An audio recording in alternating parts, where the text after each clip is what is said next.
Coming up on Hoge Jahns, we are live on another Victory Monday. How about the Chicago Bears? 8-3, still in first place, and an opportunity to beat the Eagles on Friday. It's a big week. It's Thanksgiving. We're thankful you're here. Hoge Jahns starts right now.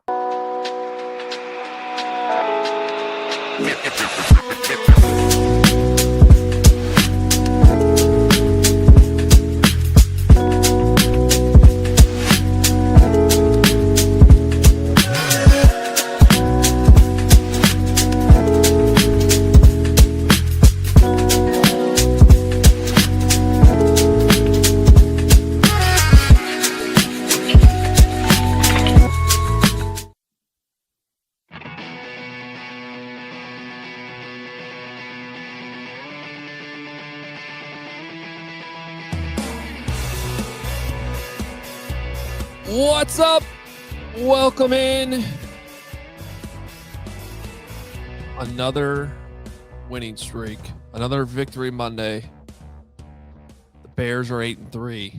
Johnsy, good morning. The Bears have reached my win total, or the win total I predicted them to reach at the beginning of the season. So everything after this is just gravy, as they say, right? Yeah, I that's probably the case for a lot of people that maybe had the Bears going 8-9. I guess they still could, but I don't think that's going to happen. Well, it's mathematically possible they still go 8-9.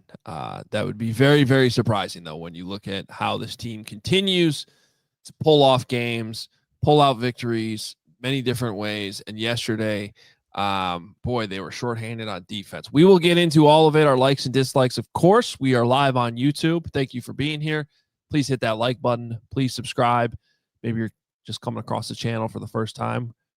We do the show 3 times a week, all season long, all year long, really. And it's been a fun season so far. We'll see if the Bears can keep it going. So please hit that like button. You can become a diehard too by scanning that QR code, which now is a really good week to sign up to become a diehard. In fact, today is a good day because we are having a massive Black Friday sales event on all of our merch, including our Hoge Jahns merch like this. Johnsy's got the CHGO hoodie, all kinds of stuff you can find on the All CHGO website. But that sale does not start until Black Friday unless you are a diehard, in which case you have early access to it right now already on Monday. So one of the many perks we give our diehards, early access to a sale. So you can check out the Hoge Jahns collection by scanning that QR code. It'll take you right there. I believe it's 30% off everything right now if you are a diehard. So those new hoodies are sweet. Yeah. Whoever designed those new hoodies, has just a great mind for graphics. Was that you? Yes. Oh, put that back up there. Which one are you talking about? Because there's multiple ones. Are you talking about the flag with the Bears on it? Yes, the one in the lower left-hand corner there.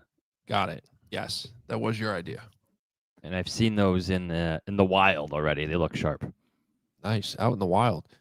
And if you want to get a deal on becoming a diehard, use code Jahns, JAHNS right now. All right, well, let's jump into the show.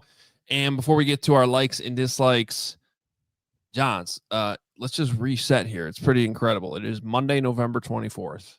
It is the week of Thanksgiving. A year ago on this week, the Bears were preparing to face the Detroit Lions in Detroit on Thanksgiving. And that resulted in the blackest of all Fridays, in which Matt Eberflus was fired and became the first head coach in the history of the team to be fired in the middle of the season. What a long way this team has come from a 10-game losing streak a year ago, where they've now won 8 of 9 games, and you wake up on Monday, November 24th, and see the Bears still in the 3rd seed spot in the NFC, atop the NFC North.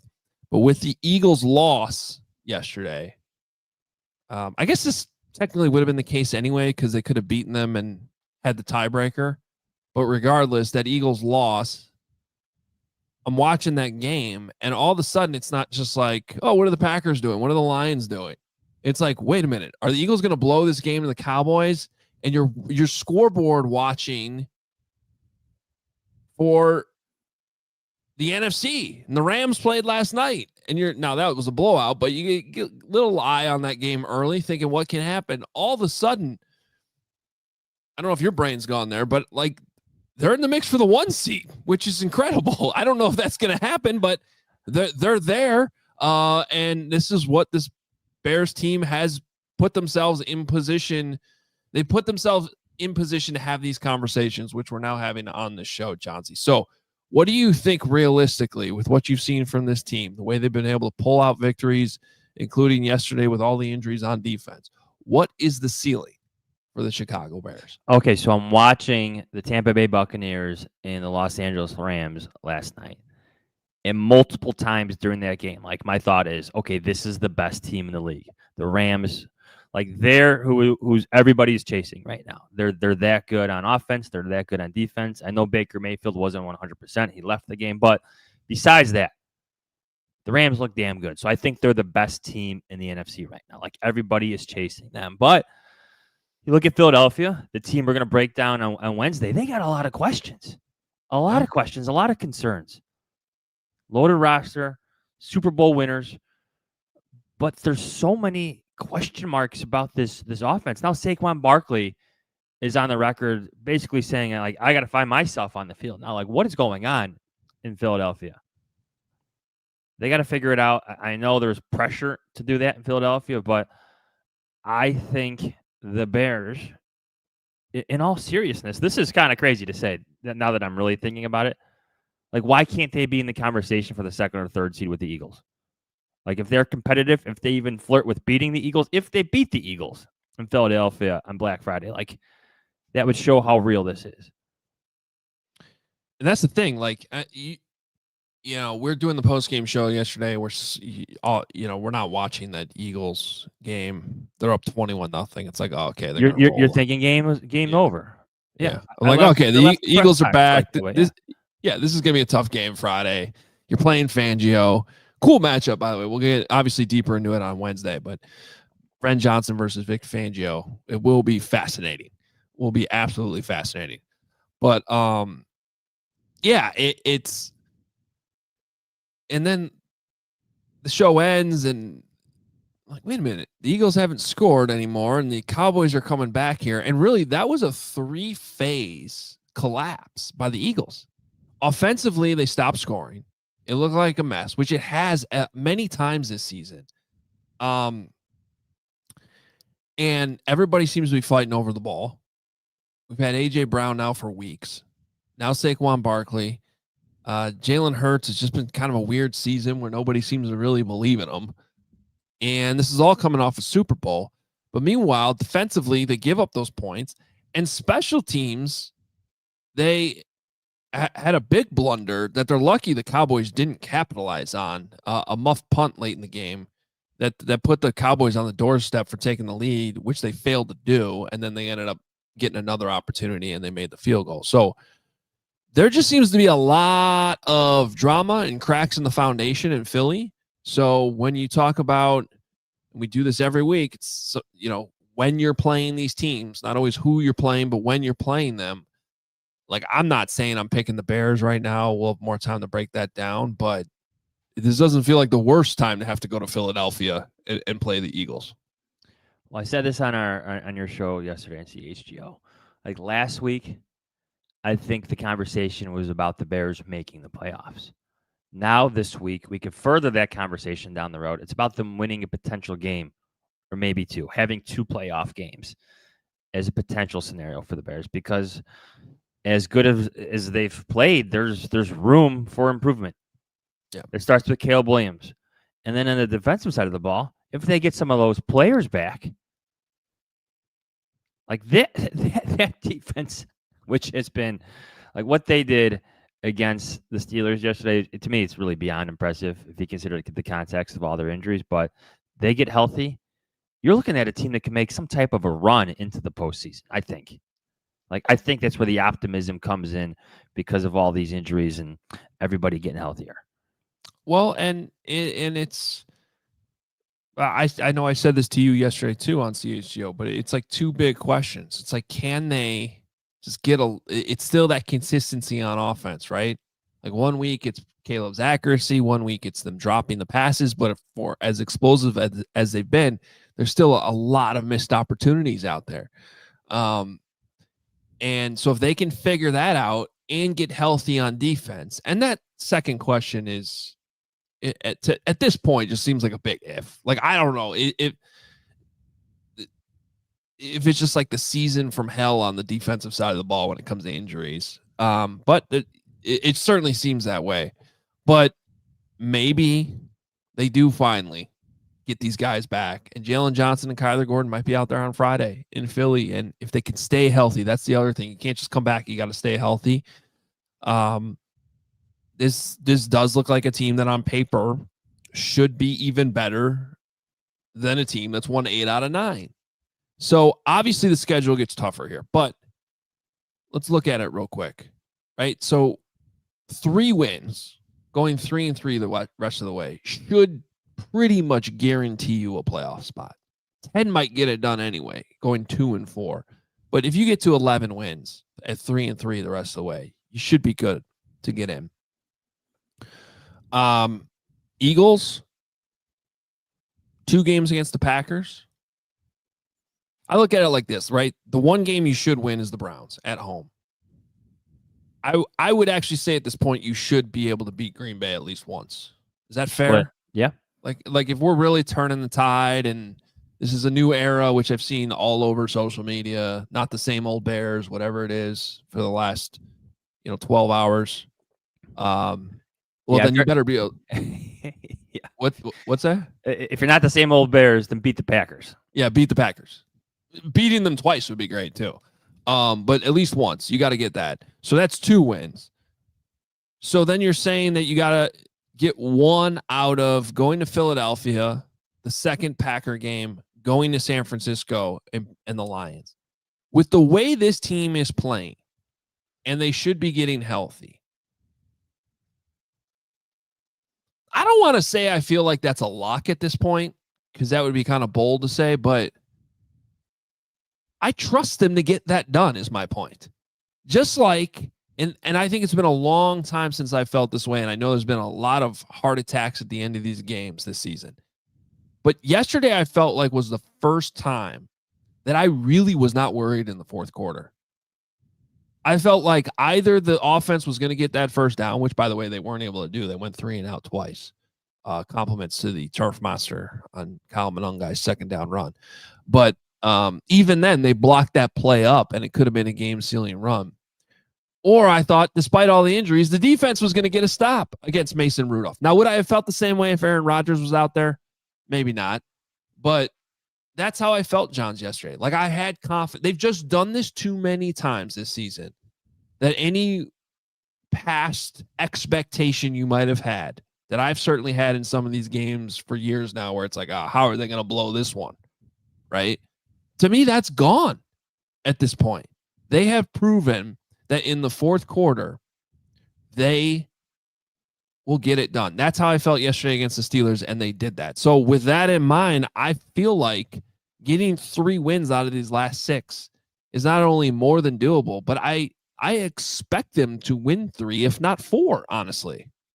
Let me ask you how you feel about how they stack up against the current playoff teams today. Monday, November 24th, 9:15 a.m. in Chicago. So the 4 division leaders, you have the Eagles. We've talked about them. You have the Bears in NFC North.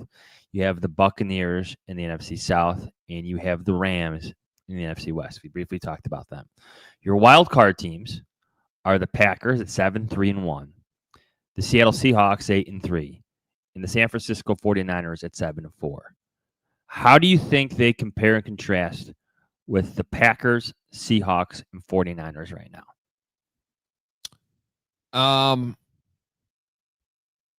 So I've seen a lot of Packers football this year, and I've been pretty consistent on it. Micah Parsons scares me, but I think they're more than beatable. Man, if they were playing each other right now, I assume the Packers would still be favored. But I would probably pick the Bears to win, honestly. So we'll see where that's at in 2 weeks. San Francisco's an interesting team because in a lot of ways, I would argue they're similar to that Steelers team that the Bears just played, in that they're well coached, right? They have an identity.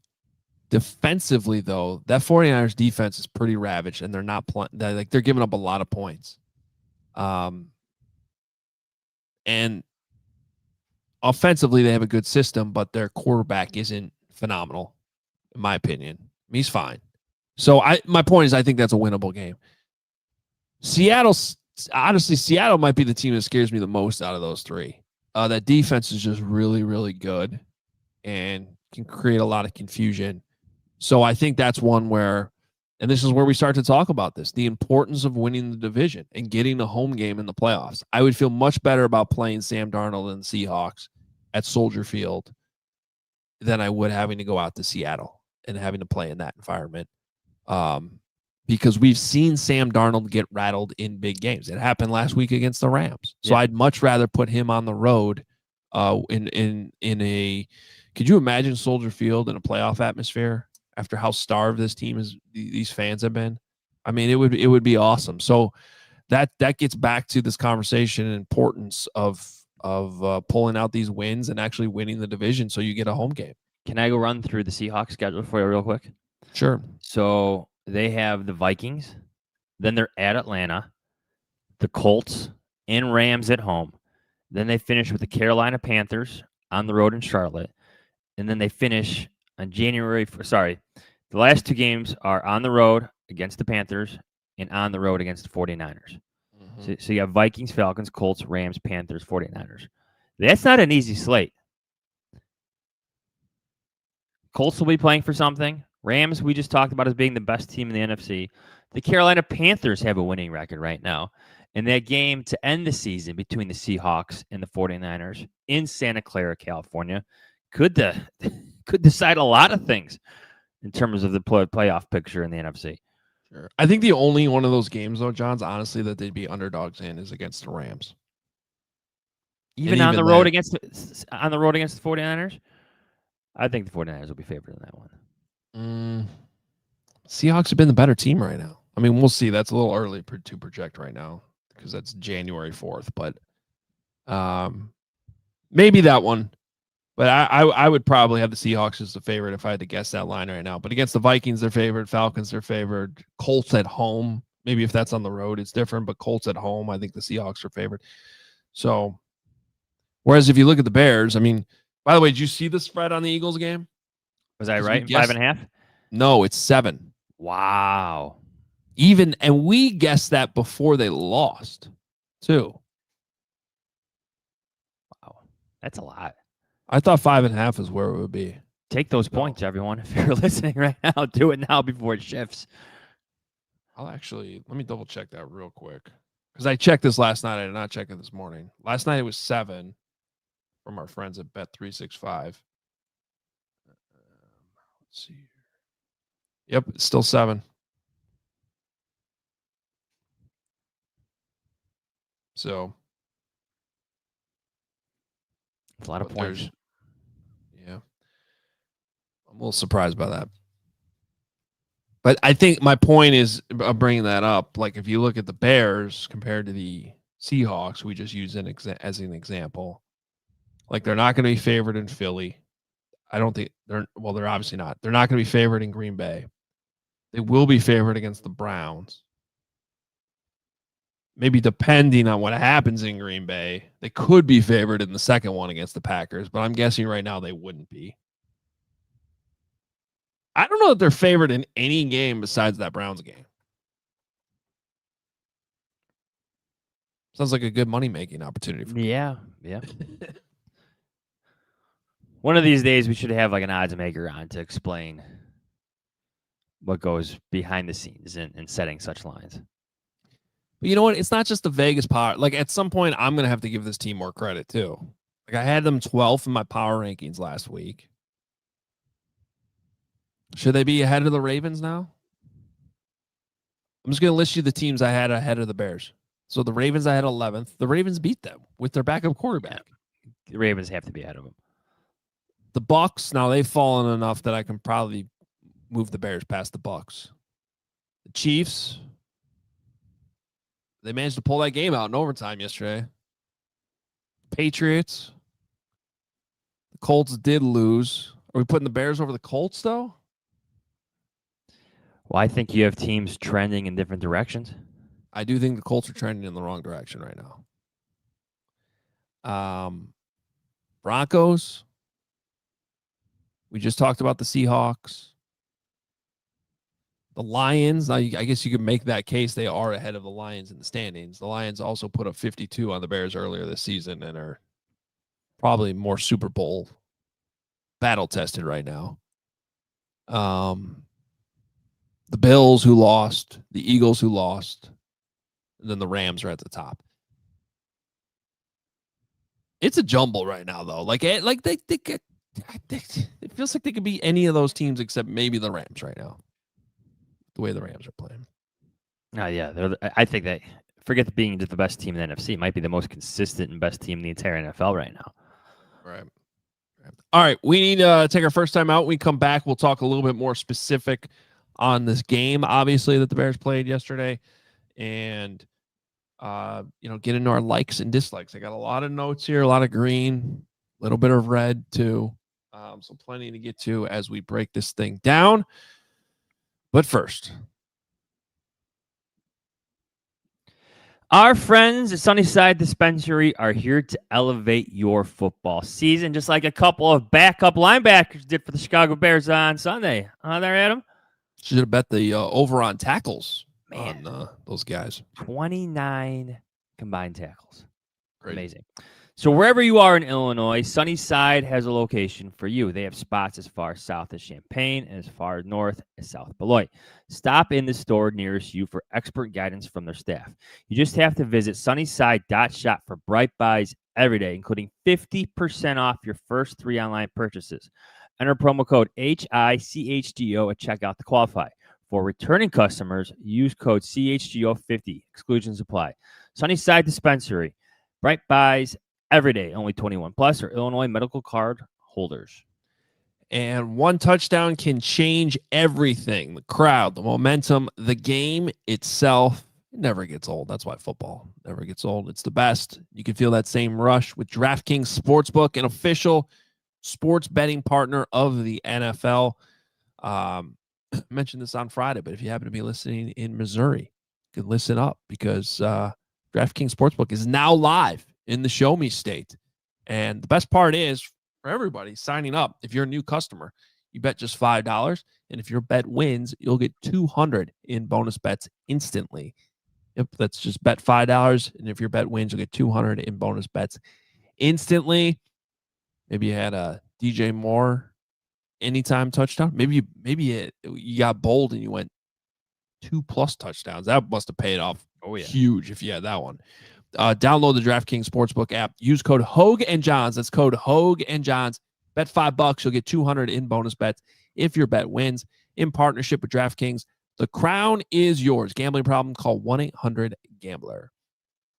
All right, Johnsy, time for our likes and dislikes from this football game. This big win over the Pittsburgh Steelers. You want to kick us off? Yeah, this is more of like a general theme for the season and probably a peek behind the curtain journalistically. Like, I like that I get to tell stories about players like DeMarco Jackson, like Josh Blackwell and Scott Daly combining to block a field goal. Devin Duvernay's kickoff return. Like, I like Theo Benedict becoming your left tackle. I like that I'm able to tell you these stories, share you these stories. Usually when we're talking about backups, usually that means the season's kind of fallen off the rails, but not this year. Not this year. The Bears are 8-3. They're a winning football team. They're finding new ways to win with different players every single week, just like DeMarco Jackson this week. I like that I'm able to to give you stories about them. I think it's refreshing. I think winning is healing in a sense. So I like that we get new heroes every week to discuss, for the Chicago Bears. Yeah, it's been fun. I mean, the reality is we've not had a whole lot of opportunity to have a season like that where you're dialing in on good stories like that. I mean, look at even Ozzie Trapillo filling in. Another good story from Sunday. Who struggled at left tackle in training camp, basically got benched from the position, but as it shook out, had to be the swing tackle. And, once Braxton Jones went down, he's the next guy up, and Theo has an injury, and all of a sudden he's got to play. And he to me, he looked the part yesterday, which is amazing transformation since August when he was struggling out there at a position that he hadn't played a whole lot. There's times, Adam, where like we have stories that we're working on. Again, here's another peek behind the curtain. Like that will never see the light of day because the Bears just keep losing. I had like a couple really good stories last year, but when the Bears are on a 10-game losing streak, you can't tell them. Nobody wants to hear them. They want to hear what's coming next, what's going to happen in the offseason. So I think what's happening this year, like organizationally and even like professionally on our side, like it's healthy, it's good, it's something different and a lot better than what we've covered in the past. So I'm going to get pretty specific here with a like. I felt this way live. There was a specific play defensively that I think almost collectively, I'm watching the game with Lance Briggs and Corey Wooten. It's very interesting watching games with them when the defense is kind of, certainly in a state they were in yesterday where you got linebackers who had not really played a whole lot. And I'm standing there, you're sitting there next to 55, who obviously, those linebacker plays good as anybody. And it's a 2-minute warning, Johns, in the second quarter. And coming out of that 2-minute warning, Montez Sweat made a great play to kind of he had a blocker on him, but he still managed to play that block so well that he spilled Kenneth Gainwell to the outside, but he delayed the play enough that all of a sudden 5 Bears players come out of nowhere, like a gang of tacklers, to help Montez Sweat. And they all got him down for a loss in the backfield. Now, interestingly, 2 plays later was the fake tush push that turned into a touchdown, which was not a great play, right? However, that moment, that play was like, all right, that's what the Bears need right now. They need these guys playing with that effort level, that if they're going to overcome some of their deficiencies, talent, experience, whatever this is at the linebacker position in the secondary, if they play like they just did on that one run rep and Montez Sweat rises to the occasion too and kind of puts the defense on his back, then they're going to win this football game. So even though 2 plays later you had the fake tush push, I was sitting there at halftime, and we did our halftime discussion in the Sunnyside Lounge that we always put on Twitter on CHGO Bears account. And they're like, they're losing, but glass half full. 2 of the touchdowns, one of them was a really bad strip sack in the end zone, probably the worst play of Caleb's career. And the other one is this weird tush push play. I still like the Bears' chances to turn this thing around if the defense rallies to the football like they did on that one play. And I thought the rest of the game, they did that. The effort level was incredibly high, and Montez Sweat played really, really well. So I just wanted to single out that one play. I had it circled and highlighted because even when I went back and rewatched the game last night, like that play kind of felt like the turnaround point to me for the defense in that football game. It was like the game settled down for them a bit, where it was a little bit too fast. You had 2 inexperienced linebackers playing. One of them who didn't take any first-team reps at all during the season, Amen, who came in for Ruben Hippolyte. So, I'm with you. Like watching the game, when one of those scores for the Steelers is that turnover by Caleb Williams, we're like, I'm thinking this defense is actually playing okay. They're doing okay, and I get it. It's Mason Rudolph, but like didn't you think Arthur Smith would have had a plan to attack the linebackers, not just in the running game, but like over the middle of Freiermuth and his 311-pound tight end? So what was interesting was I liked Arthur Smith's plan early with all that perimeter horizontal stuff. He was getting easy completions for Mason Rudolph. At one point, I think Mason Rudolph was 10 of 11, with the only incompletion being the interception. Now, maybe that plan shifted after the interception because that's the second play of the game offensively for the Steelers, and he tries one deep shot. I don't know when these quarterbacks are going to learn to stop throwing jump balls to Deshaun Wright, who's 6'4" with the longest arms ever. But there was no counter off that, right? So, like, you got all this horizontal stuff, and I'm like, when the Bears adjust, what is he going to do? And they never really had a good adjustment. I love how they tackled Washington. Like, that was one of the storylines coming into the game. Like, Darnell Washington, how are they going to get him on the ground if you don't have your starting linebackers in play? They gang tackled. Everybody's flying to the football. Everybody the ball. Took a team to take him down, but he wasn't the factor that I thought he was going to be coming into this game. He wasn't, and I do like that. I agree. However, one of my dislikes, did you happen to see how Ruben Hippolyte got hurt? Was it against Darnell Washington or Darnell? Yes, Darnell Washington was in motion from left to right, and Hippolyte did not see it coming. And it was like standing on the tracks when a train comes around the bend. And I'll tweet it out later, just demolished him. I mean, poor Ruben Hippolyte, who's not a very big linebacker to begin with. So did Washington pull? Is that what would happen? Well, he was in motion. So yeah. Well, I have to go back and look at it. I think he was in motion before the snap. So it wasn't just a straight pull. I could be wrong about that. But yes, he went from the left side to the right side. Hippolyte did not see him coming as he's trying to get around the right tackle, and bam. And it was a violent collision. So, and Hippolyte was done for the day with a shoulder injury. Okay. Yeah, please share it. Speaking of violent collisions, Caleb Williams is running towards the sideline. Design run. Great play call by Ben Johnson. But he slows up. And Jalen Ramsey has an opportunity for contact. And he makes Caleb Williams pay for it. I actually have no problem with that. If anything, that's a lesson for Caleb Williams to make sure you get out of bounds. Don't slow up. Even if you're giving yourself up, you're in play for contact. But did you see who was the first player to respond to Ramsey in that moment? C.J. Gardner-Johnson. I love it. I don't just like it. I love it.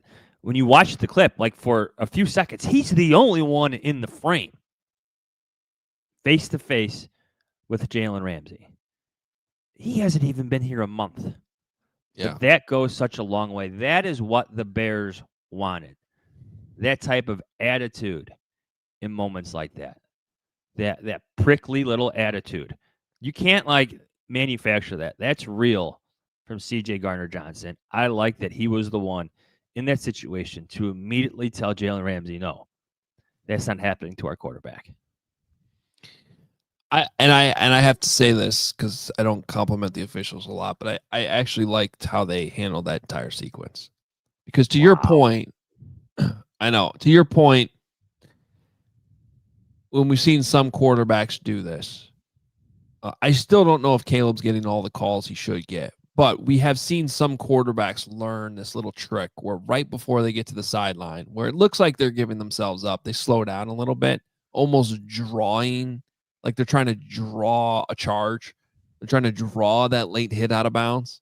They slow up just enough where the defender feels like they have to hit them, but I'm actually out of bounds. Late hit.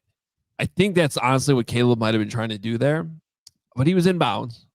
He was like 5 yards in bounds. I don't know, maybe 1 or 2 yards. He was still close. No, he was. It was. Yeah, no. When I watched that clip again this morning, there's too much yardage to be thinking.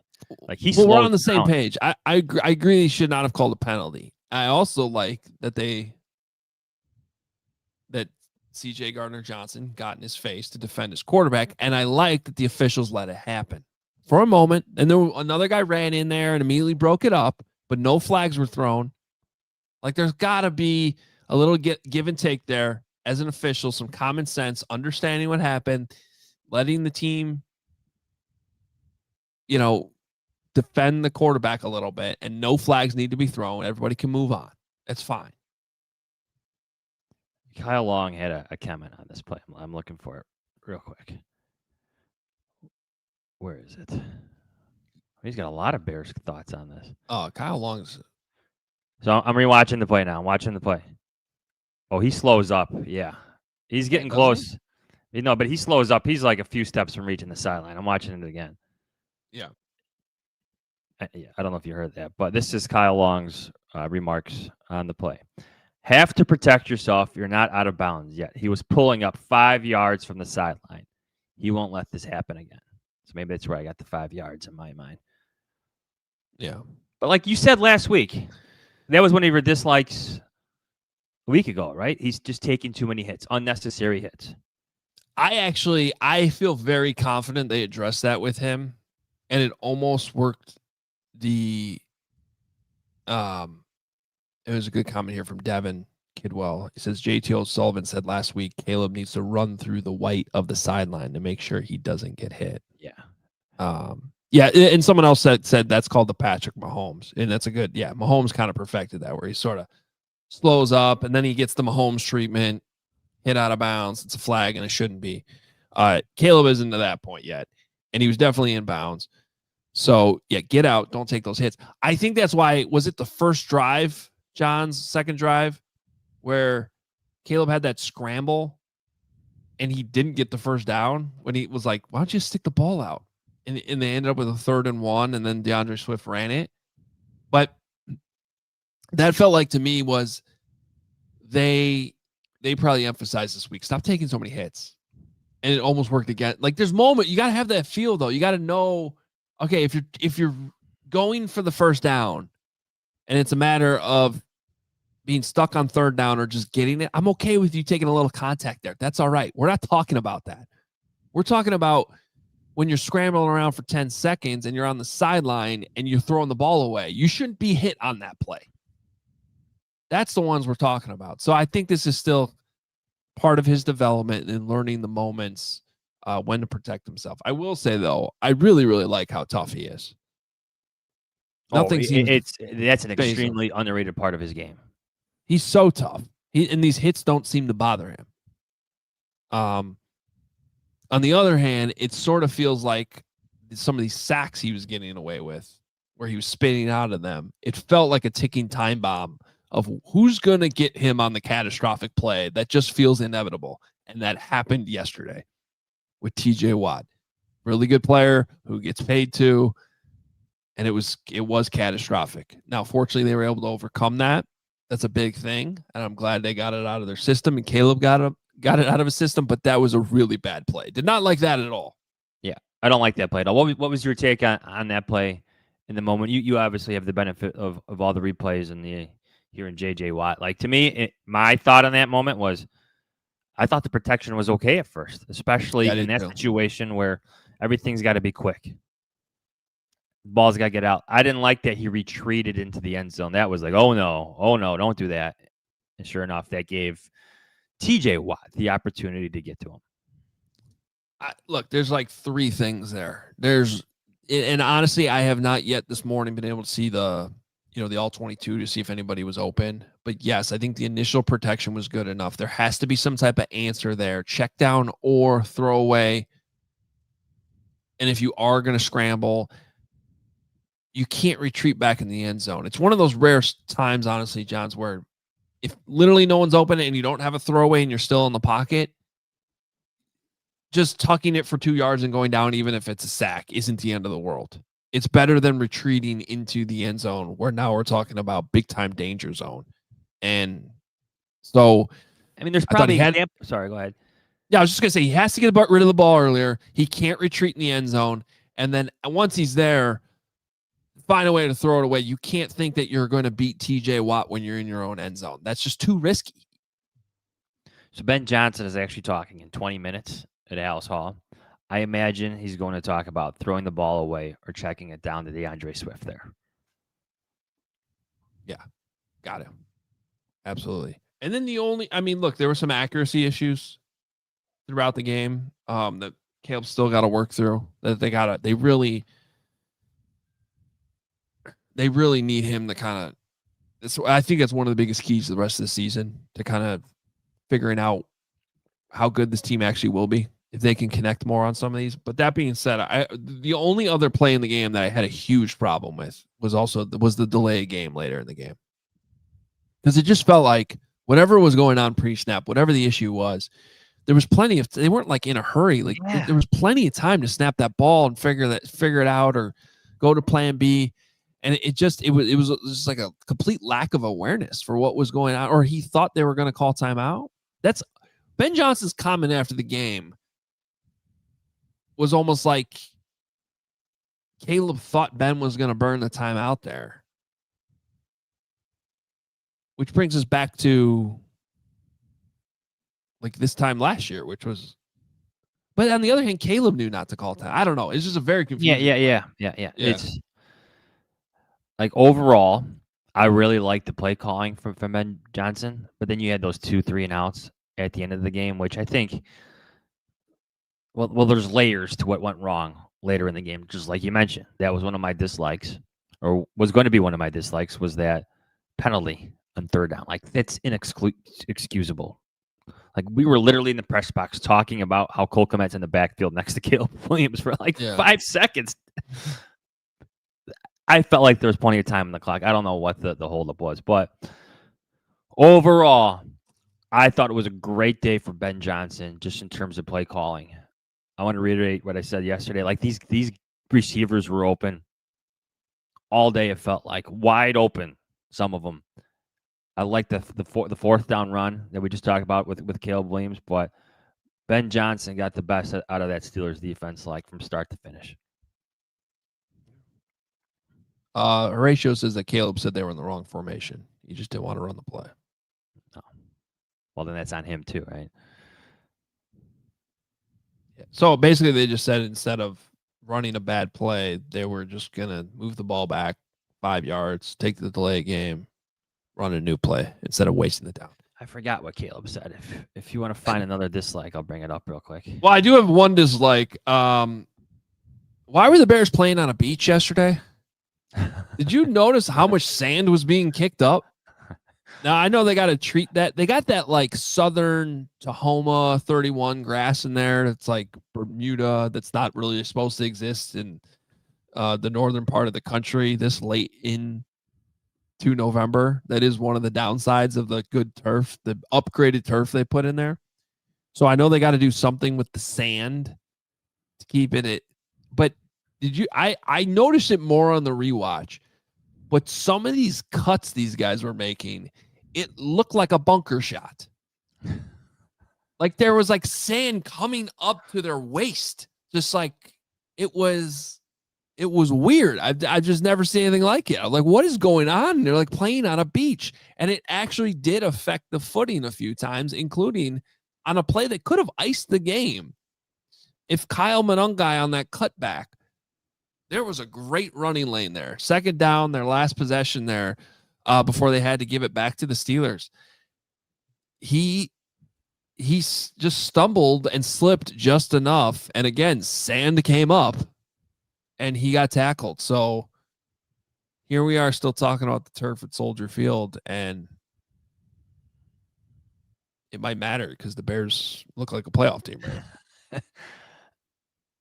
I thought that grass just needed some watering.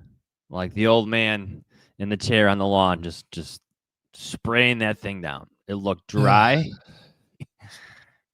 Looked a little beat up. It looked like a fall field, but one that with a little maintenance could probably be a little bit better. Well, they might be hosting a playoff game in 2 months from now. So that's what my point. I'm a little worried about how much worse is it going to get. They got some work to do. Yeah, there. So someone's mentioning that Ireland played the New Zealand's All Blacks on that turf. Don't forget.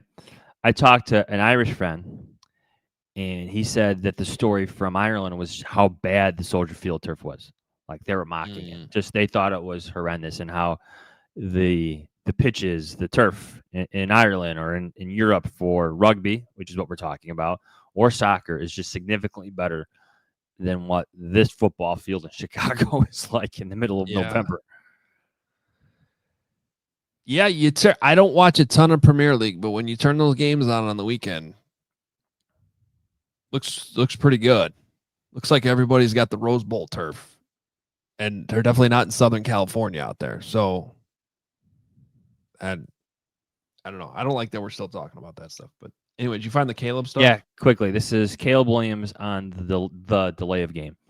We ended up lining up wrong and trying to get it all situated. Didn't want to, in that moment, didn't want to run a bad play or play that was all messed up from the jump. So move back a couple yards and try to go get it from there. Okay. I think overall, like, it was a good game for Caleb Williams. It really was. It really was. For a young quarterback in a new system with a new play caller who's being asked to do a lot of different things, it was a good game. But I think we all saw examples of that game of how much better it could be. And I think I'm going to spin this positively again. That's like scary if you think about all the yardage the Bears left out on the field, the completions, the chunk yardage plays, because we all saw them there. This offense, which is producing at a top 5, top 10 rate in a lot of different categories, could he be even better if some of that consistency is found in some of these throws from Caleb Williams and the catches are made by his receivers. And when it comes to Caleb Williams, and this is important, was I frustrated at times during that game with some of the inaccuracies and some of the misses? Yes. But this is like a step up in the development, in that my frustration in those moments is more a result of, because I know he's good and I expect him to make those throws. Not oh no, he's not the guy. Or oh no, I'm worried about his development. Or oh no, this just isn't working. No, it's, you're good. I know you're good. I trust you. I trust the coaching. You're supposed to make that throw. That's a different level than we've ever been with a quarterback in Chicago. Do you understand the difference of what I'm getting at? It's not, it's more of a, you're supposed to make that throw because you're Caleb Williams and I know you can do it. It's not a, oh no, man, he doesn't know what he's seeing. He doesn't know when to throw or who to throw. No, it's, guy's open. You're good. You know, you're throwing it to the right spot. You're making the right decision. It's got to be a completion. And this isn't me complaining. It's actually me saying this is a really good thing. It's a great place to be in. And it's a different level than we're used to with Bears quarterbacks. This isn't some over harsh criticism either. It's not. Let's not be sensitive with it. You could call it the quarterback for not completing passes that we think you should make. Like, literally, you could apply Ben Johnson's mantra to this. Caleb Williams is a good quarterback. There are signs that he could be better, so we could talk about him as being one of the best quarterbacks. Like, that's the goal here, right? Not accepting. Yeah. Like, Ben Johnson is not going to accept everything he did against the Steelers. He's going to expect them to be better. He's going to call out his mistakes, whether it's the turnover in the end zone or whether it's missing those passes to DJ, Burden, and Adunze. Got to hit him. Bears fans. Yeah, Bears fans. Join me here on this one. Join us on this one. Okay. Tell yourself Caleb Williams is the guy. Let's reset the baseline. All right. And now let's watch the games. Let's watch his performances under that lens, knowing he's already the guy. So instead of getting like sensitive whenever any type of criticism comes up, it's not in the eyes of, oh no, that it needs to be a different quarterback, or like this nonsense that pops up every once in a while that like Tyson Bagent should be playing, right? Like, no. We're not doing that anymore. Caleb Williams is the guy. The Bears are a playoff team. Let's treat these guys as such. And now we're on a different level. And because, by the way, that's what your head coach has been doing since the day he got here. Yes. the best way to put it. Like if you're all in on Ben Johnson, maybe be all in on what he's saying and demanding from his young quarterback. All right, quickly before we break and get to your voicemails, I like how Nashawn Wright is playing. Like I really do. Like I think he gets a lot of criticism just because he's not Jalen Johnson, but the guy is making plays, and it's just a matter of expectations. Like when I first saw him working with the starters in training camp, I'm like, this isn't going to last long. And here we are, a few days before Thanksgiving, about to point out how outstanding he's playing again.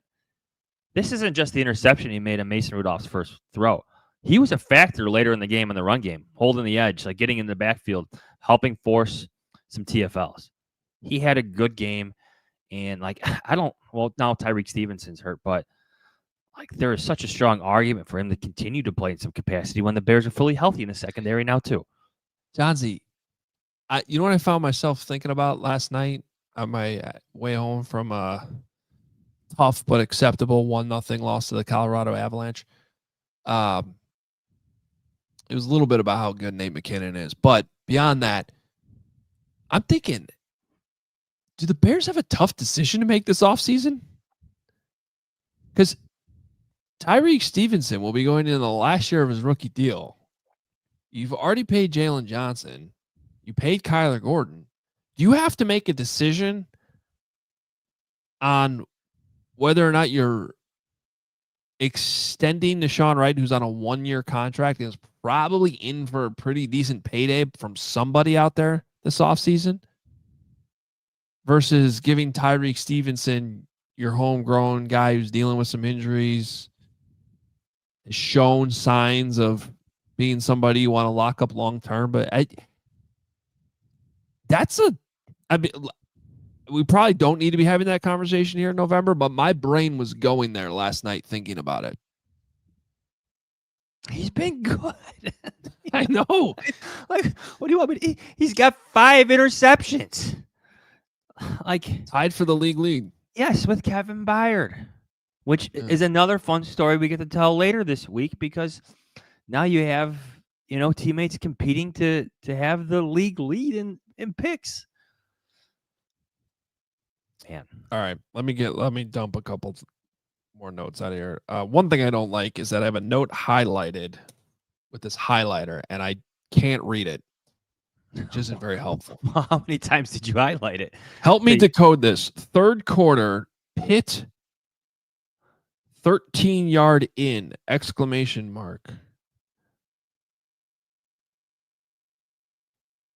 Oh, I got it. That's what. Okay, I figured it out. Good job, brain.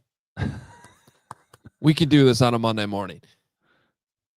The Pittsburgh Steelers, Johns, had 13 total yards in the third quarter. That's what it was. So it's exactly what I wrote down. 13 yards. I've been asking for a third quarter like that all season. Bears scored 2 touchdowns. They controlled the football. Defense stepped up. They got the stops. 13 yards. That changed the whole game. That was exactly what they needed out of halftime. It was huge. I liked everything about that third quarter. Like, even when the Bears were behind, like, this is a new thought. This is a new feeling for this season. Let me ask you if you felt the same. I actually thought they were going to come back and take the lead at some point. Like, there was no doubt in my mind that the Bears, like, this wasn't going to be the final margin, or the Steelers were going to run away with this. Like, I thought the Bears would eventually take the lead in this game, and this game was going to get a lot more interesting. Did you feel the same way? Yes, I felt both disappointed in the first half and optimistic about the second half at halftime. That's how I felt.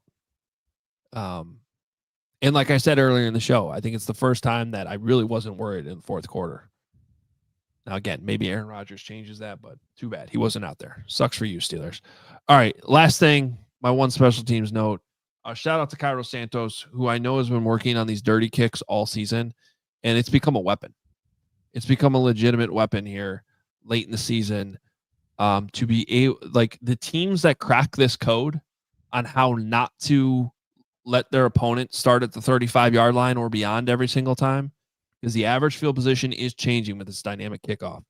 And a few of these kickers have cracked the code on how to get that ball to bounce in the landing zone, which if it goes into the end zone, then is they start at the 20. Excellent. That's perfect.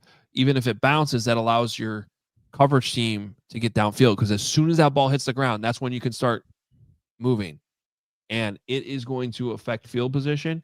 Field position is huge in the game of football, and you watch in the playoffs. I can't wait to see how that plays out, whether it's the Bears or other teams. The teams that figure this out, whether it's because of the weather, the kickoffs, there are teams that are going to have an advantage with the field position because they've figured out this kickoff. And Cairo Santos right now, yesterday, that was an absolute weapon, those dirty kicks. Patrick Norton, our friend here at the All CHGO, is going to have a story on that, I believe, this week. Ooh. Special teams, just for you. Quickly before we go.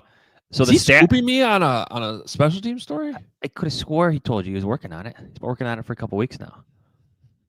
I'm just kidding. All right. So the stats in the third quarter, Adam, are even better than what you think. Okay. So I pulled them. Total net yards, Chicago Bears, 135. Steelers, 12. Oh my God, they subtracted a yard off it. Yes. Here's your 13.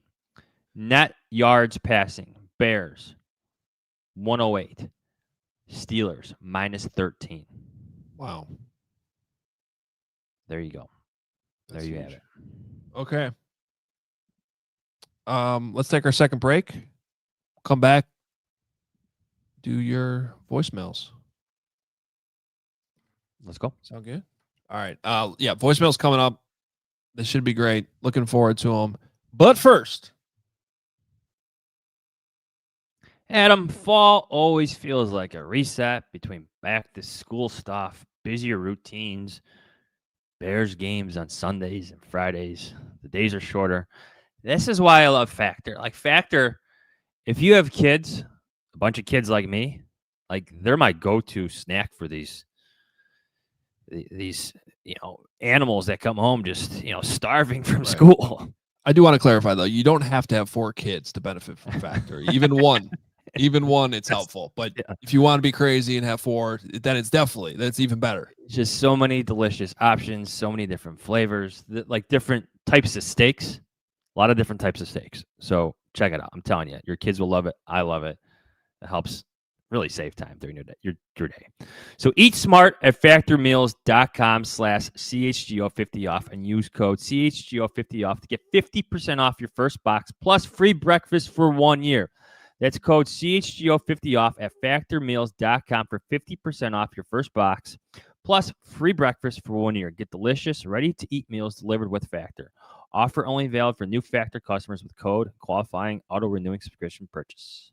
And if you do have 4 kids like John's and you have a bunch of boys running around playing sports all the time, you might have some odors. You might have some odors. So check out Mando. Mando's just the best. It's safe to use anywhere on your body. I mean, anywhere. It was created by a doctor who saw firsthand how normal BO was being misdiagnosed and mistreated. It is clinically proven to block odor all day and control odor for up to 72 hours.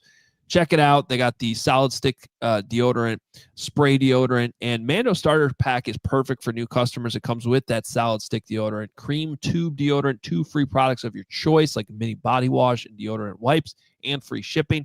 And it's a special offer for our listeners. New customers get 20% off site-wide with our exclusive code. It's code CHGO at shopmando.com. 20% off site-wide and free shipping. That's shopmando.com.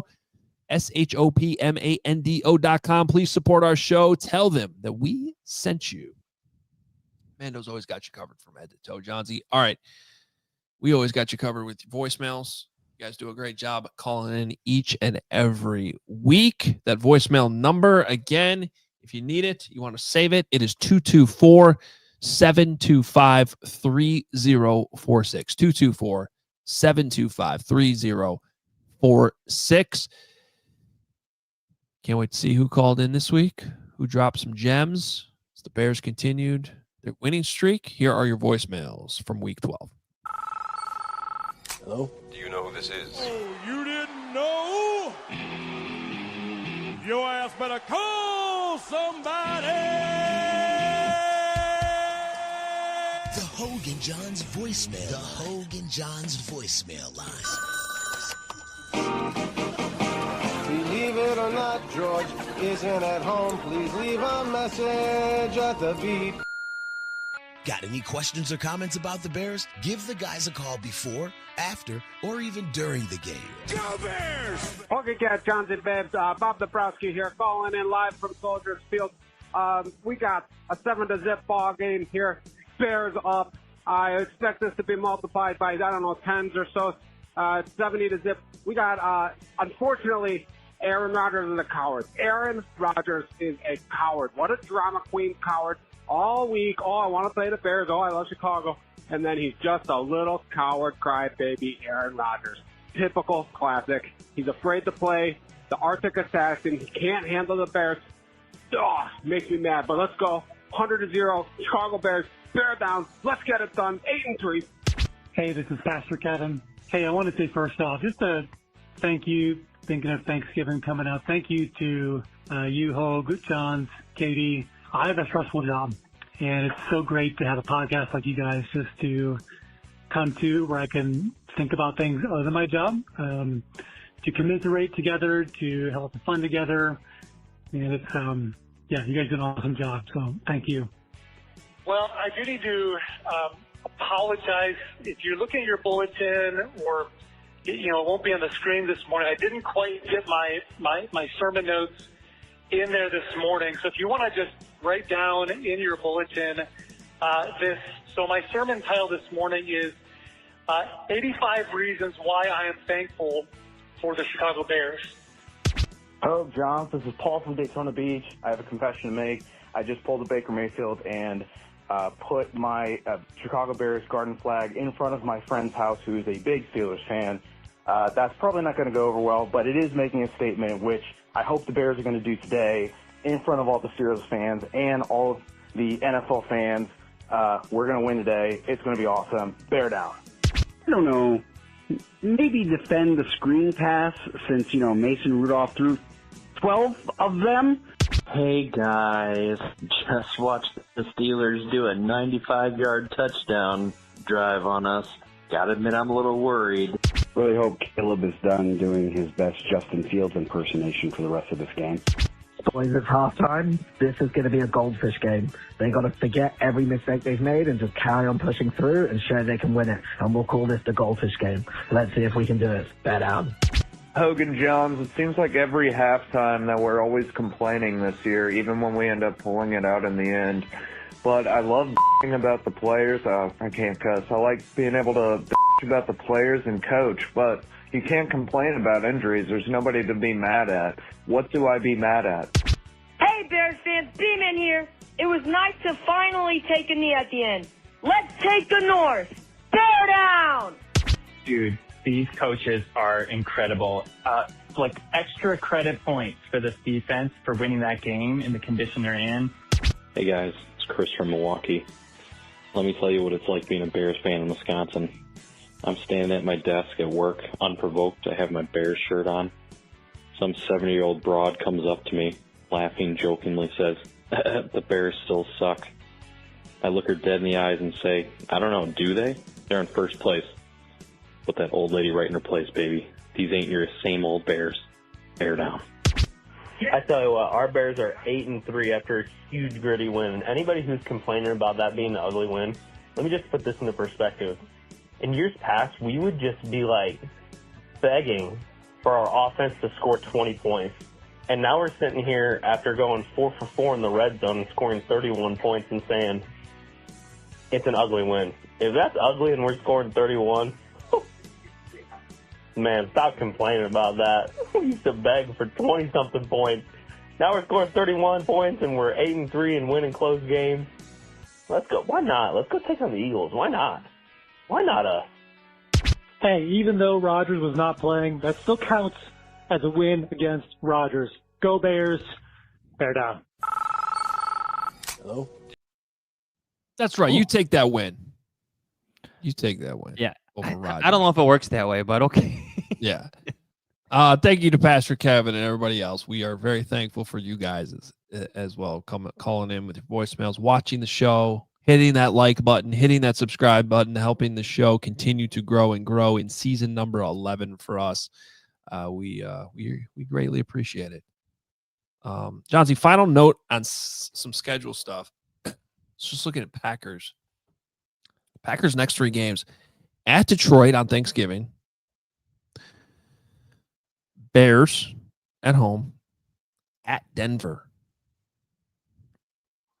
I forgot they have Denver in their schedule. Next 3 games for the Lions. Obviously, the Packers. Just mentioned that one. That's at home. Then they get Dallas at home, so a little bit easier there. Then they got to go to the Rams in Week 15. I was looking at Week 15. The current Sunday night game, is actually the Vikings at Dallas. Now, NBC loves their Dallas Cowboys, of course. I don't know that. Have the Cowboys ever been flexed out of Sunday Night Football?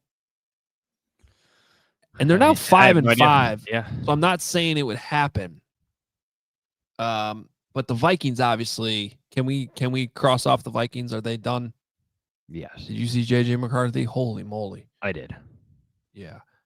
So I don't know if that game gets flexed, but I'll tell you what, I would much rather watch either Packers at Broncos that night or Lions at Rams. Both of those are really good games. That's the weekend the Bears play the Browns. So I don't know if that gets flexed. I would say that it's possible. And then meanwhile, I don't know when they're going to announce that game time for that Saturday game the Bears have against the Packers at home. But that's got to be the night game, right? The other Saturday game is Eagles at Commanders. It's got to be Bears Packers, right? The night game. I've had some people reach out to me and ask me about that, like what time that game is. People want to know. They want to plan their lives. I get it. I don't have any control over it. But you should at this point in your career. You would go Bears Packers in the primetime game. Who knows? Did you mention that that one game was flex Bears Packers time? Did you say that? I don't know if we mentioned it on the show, but yeah, that was the Bears Packers game coming up on, what is that, December 7th, I believe, off the top of my head, was flexed to the late afternoon window. I believe that'll be Fox game of the week. Another Brady game. Don't quote me on that, but I'm pretty sure that's why I got flexed to that afternoon slot to be the game of the week. More eyes on the Bears. That includes Friday night. Friday afternoon. Friday afternoon, I should say. It's not Friday night. I'm very indifferent about the NFL's decision to play football on Black Friday. Just indifferent about it? Yeah. I understand why. Yeah. But at least here in Illinois, it's the state championship weekend for high school football. I know. I do hate that. There's literally Illinois state championship games going on while the Bears play the Eagles. Yes. Don't That's like that at all. Yeah, that is a bummer. I remember when the schedule came out and kind of putting that together. Yeah, that is definitely a downside. I don't know if you've heard of this thing called money, though, and it is Black Friday, and Amazon makes a lot of money on Black Friday, so they put this game on all over the world, and then they bombard us with ads that you can click on while you're watching the game. I got to hand it to them. It's very clever. It's very smart. It's good business. But yeah, there are some downsides. I'll say this though, I don't hate that the Bears are playing Friday. I think it's a fun game. There's good matchups on Thursday as well. I am not looking forward to my flight on Friday morning. It's like at the crack of dawn. Oh, Friday morning after Thanksgiving. That's rough. All right. The Jedi of Chicago says, I want to know because I'm bringing my brother to the CHGO tailgate and the game. So get on that, Hoge. Take care of it, man. Well, either way, the game is Saturday. It's not going to be Sunday. It'll either be at the late afternoon window or the night window. So maybe that's affecting your hotels that night. I don't know, but it's not that big of a difference. We're talking about 3 or 4 hours difference. I would think it's got to be the night game, but we'll see. I'll make a call to Roger. I'll let him know. I know we have his number. RG1 on it. We'll get it done. All right. We got to get out of here. I got to get downtown and go to Super chats real quick, my friend. Oh yeah, I didn't know we had any. Good for you guys. Holy. Oh. Okay. It's Mexican pesos, but still. $200. We appreciate Joshua Maya. Victory Monday. This team is special. Regards from Mexico. See you in Santa Clara. Bear down. That's awesome. Santa Clara for the 49ers game or Santa Clara for the Super Bowl? Actually, he's probably talking about the Super Bowl because Josh is, I see him every year at the Super Bowl. He is on Radio Row. Oh, yeah. Okay. Yes. Yeah. So he's probably definitely talking about the Super Bowl, Santa Clara, which we will be at and be doing Hoge Jahns from this year. One of the many benefits of us moving the show over to CHGO. It's going to be a fun week. In fact, I got to fire some emails off today about that. That just reminded me. Isaac Man 23, $10. This Eagles team is beatable, and I think having CJGJ. Do we like that abbreviation? No. Okay. Not fair at all. enough. CJ Gardner Johnson and Kyler able to rush off the edge is going to hurt that outside zone running Saquon is so good at. Tough, but winnable. Yeah, Dennis Allen's about to have some good problems to have. Yeah. I need to rewatch I liked DeMarco Jackson yesterday, like especially. He played well. I mean, really well.